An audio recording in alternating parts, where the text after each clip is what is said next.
The Adventures of Tom Sawyer. Chapter 1. Tom. No answer. Tom. No answer. What's gone with that boy, I wonder? You, Tom. No answer. The old lady pulled her spectacles down and looked over them about the room, then she put them up and looked out under them. She seldom or never looked through them for so small a thing as a boy. They were her state bear, the pride of her heart, and were built for style, not servicey, as she could have seen through a pair of stove lids just as well. She looked perplexed for a moment, and then said, not fiercely, but still loud enough for the furniture to hear, "Well, I lay if I get hold of you, Ella." She did not finish, for by this time she was bending down and punching under the bed with the broom, and so she needed breath to punctuate the punches with. She resurrected nothing but the cat. I never did see the beat of that boy. She went to the open door and stood in it and looked out among the tomato vines and Jimson weeds that constituted the garden. No Tom. So she lifted up her voice at an angle calculated for distance and shouted, "Why, oh you Tom!"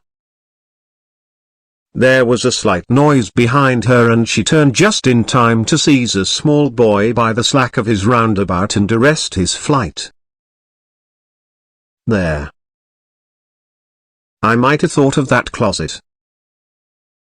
What you been doing in there? Nothing. Nothing. Look at your hands. And look at your mouth. What is that truck? I don't know, Aunt. Well, I know. It's Jama, that's what it is.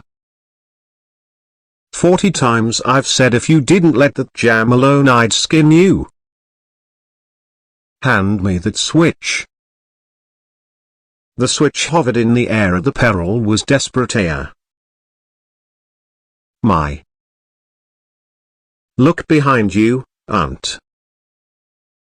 The old lady whirled round, and snatched her skirts out of danger. The lad fled on the instant, scrambled up the high board fence, and disappeared over it. His Aunt Polly stood surprised a moment, and then broke into a gentle laugh. Hang the boy, can't I never learn anything? Ain't he played me tricks enough like that for me to be looking out for him by this time? But old fools is the biggest fools there is. Can't learn an old dog new tricks, as the saying is. But my goodness, he never plays them alike, 2 days, and how is a body to know what's coming? He pays to know just how long he can torment me before I get my dander up, and he knows if he can make out to put me off for a minute or make me laugh, it's all down again and I can't hit him a lick. I ain't doing my duty by that boy, and that's the Lord's truth, goodness knows.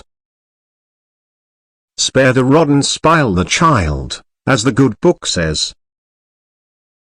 I'm a-laying up sin and suffering for us both, I know. He's full of the old scratch, but laws a me. He's my own dead sister's boy, poor thing, and I ain't got the heart to lash him, somehow.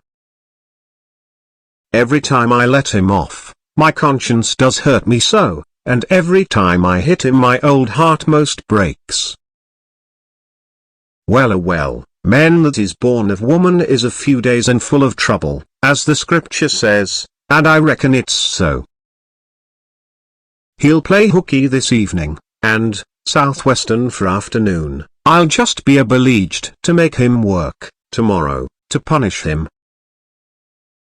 It's mighty hard to make him work Saturdays, when all the boys is having holiday, but he hates work more than he hates anything else, and I've got to do some of my duty by him, or I'll be the ruination of the child.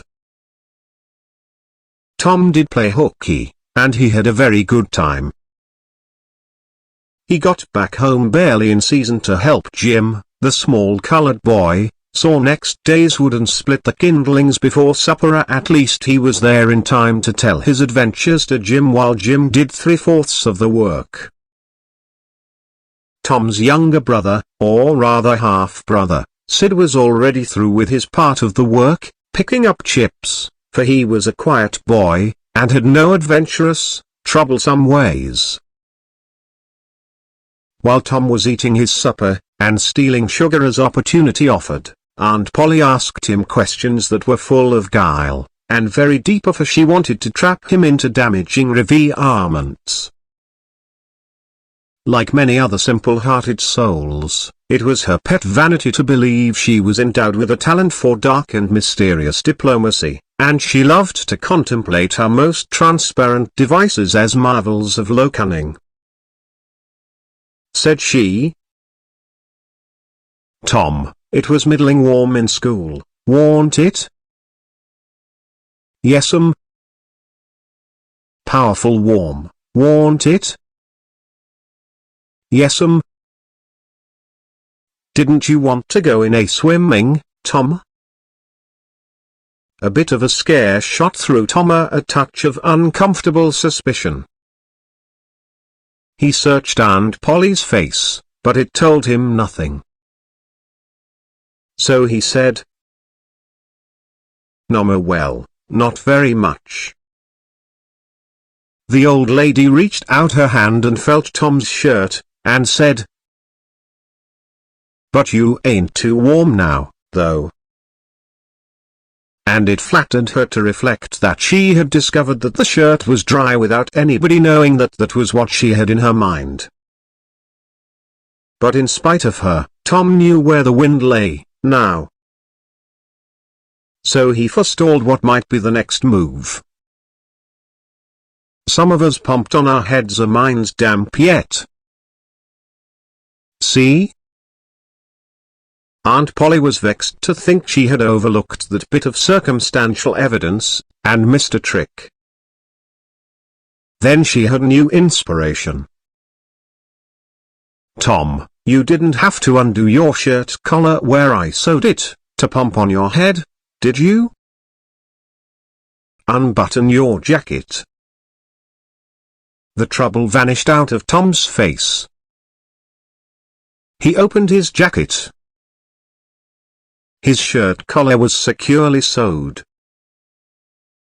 "Bother." "Well, go along with you. I'd made sure you'd played hooky and been a swimming. But I forgive ye, Tom.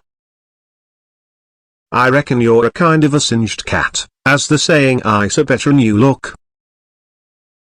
This time, she was half sorry her sagacity had miscarried, and half glad that Tom had stumbled into obedient conduct for once. But Sydney said, "Well, now, if I didn't think you sewed his collar with white thread, but it's black." "Why, I did sew it with white, Tom." But Tom did not wait for the rest. As he went out at the door he said, "Siddy, I'll lick you for that." In a safe place Tom examined two large needles which were thrust into the lapels of his jacket, and had thread bound about them. One needle carried white thread and the other black. He said she'd never noticed if it hadn't been for Sid. Confound it. Sometimes she sews it with white, and sometimes she sews it with black.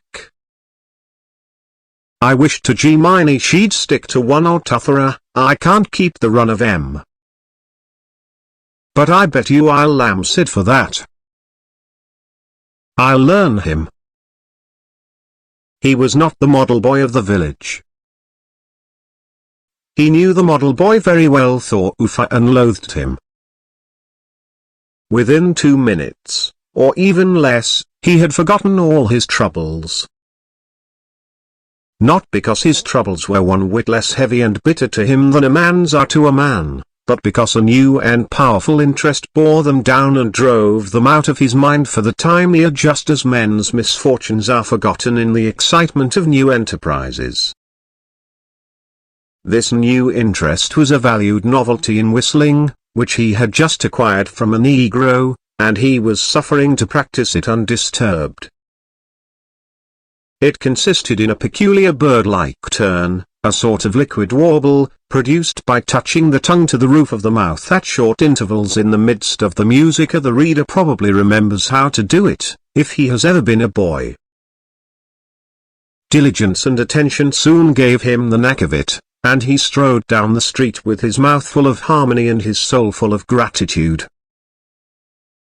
He felt much as an astronomer feels who has discovered a new planet, and no doubt, as far as strong, deep, unalloyed pleasure is concerned, the advantage was with the boy, not the astronomer.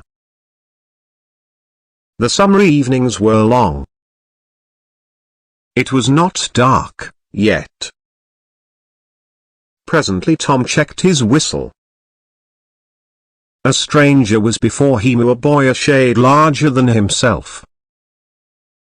A newcomer of any age or either sex was an impressive curiosity in the poor little shabby village of St. Petersburg. This boy was well dressed, too well dressed on a weekday. This was simply astounding. His cap was a dainty thing, his close-buttoned blue cloth roundabout was new and natty, and so were his pantaloons. He had shoes on, and it was only Friday. He even wore a necktie, a bright bit of ribbon. He had a citified air about him that ate into Tom's vitals. The more Tom stared at the splendid marvel, the higher he turned up his nose at his finery, and the shabbier and shabbier his own outfit seemed to him to grow. Neither boy spoke. If one moved, the other moved either, but only sidewise. In a circle they kept face to face and eye to eye all the time. Finally Tom said, "I can lick you. I'd like to see you try it." "Well, I can do it." "No, you can't, either." "Yes, I can." "No, you can't." "I can." "You can't." "Can." "Can't." An uncomfortable pause. Then Tom said, "What's your name?" "'Tisn't any of your business, maybe." "Well, I'll make it my business." "Well, why don't you?" "If you say much, I will." "Much, much, much." "The now." "Oh, you think you're mighty smart, don't you?" "I could lick you with one hand tied behind me, if I wanted to." "Well, why don't you do it?" "You say you can do it." "Well, I will, if you fool with me." "Oh yes, sir, I've seen whole families in the same fix." "Smarty." "You think you're some, now, don't you?" "Oh, what a hat." "You can lump that hat if you don't like it." "I dare you to knock it off, and anybody that'll take a dare will suck eggs." "You're a liar." "You're another." "You're a fighting liar and dasn't take it up." Take a walk." "Sire, if you give me much more of your sass, I'll take and bounce a rock off on your head." "Oh, Of course you will. Well, I will. Well, why don't you do it then? What do you keep saying you will for? Why don't you do it? It's because you're afraid. I ain't afraid. You are. I ain't. You are. Another pause, and more eating and sidling around each other. Presently they were shoulder to shoulder. Tom said, "Get away from here. Go away yourself." "I won't." "I won't either." So they stood, each with a foot placed at an angle as a brace, and both shoving with might and main, and glowering at each other with hate. But neither could get an advantage. After struggling till both were hot and flushed, each relaxed his strain with watchful caution, and Tom said, "You're a coward and a pup. I'll tell my big brother on you, and he can thrash you with his little finger, and I'll make him do it, too." "What do I care for your big brother? I've got a brother that's bigger than he is, and what's more, he can throw him over that fence, too." Both brothers were imaginary.